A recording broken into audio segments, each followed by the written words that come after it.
Entón, por que se meteu a chimera tan alto? Precisamente para que non haxa esa afectación. O tema da chimenea, de 75 metros de altura, que crea esa nube de contaminación que depende un pouco das condicións atmosféricas, vai afectar máis nas rexións máis de cerca ou vai distribuir os contaminantes a certos kilómetros ao carón da macrocelulosa.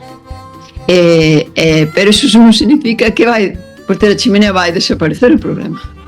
Iso é algo como intentan dalo a entender. Non elimina a contaminación, non simplemente distribuye os contaminantes por áreas máis amplias, dependendo tamén das condicións do vento, e os contaminantes máis pesados van estar na zona da Ulloa, e sobre todo eso, a exposición dos traballadores da fábrica. É dicir, fai moita gracia cando se están ofertando postos de traballo, non se comenta nada, que se están informando os traballadores a que contaminantes van estar expostos, que problemas para a saúde a curto ou a longo prazo van ter, e se queren o traballo, pois esas son as condicións. Estar traballando nunha celulosa é o que ten, sobre todo a incidencia de cancros.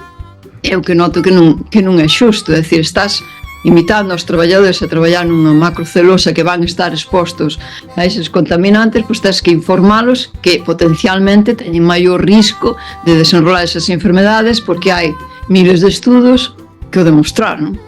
Se eres transparente desa maneira, pois daslle a opción a esa persoa elixir ese traballo ou outro.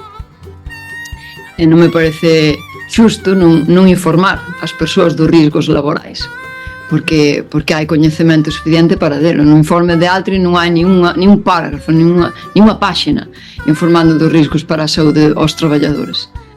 É o mesmo ca macrocelulosa. Non se pode aprobar un proxecto cando non ten ningún apartado, ninguna páxina de impacto na saúde da xente. É que ninguna páxina nos centos de páxinas que ten os PDFs. Entón, que tipo de compromiso, que tipo de fiabilidade que estás expoñendo cando non ves realmente, non tes a resposta se esa fábrica vai afectar á saúde? Xa non digamos o aspecto ambiental, que calquera con poucas vistas o pode ver, non? Indudablemente, pero en canto á saúde é o que me pareceu moi escandaloso tamén, que non nin mencionan.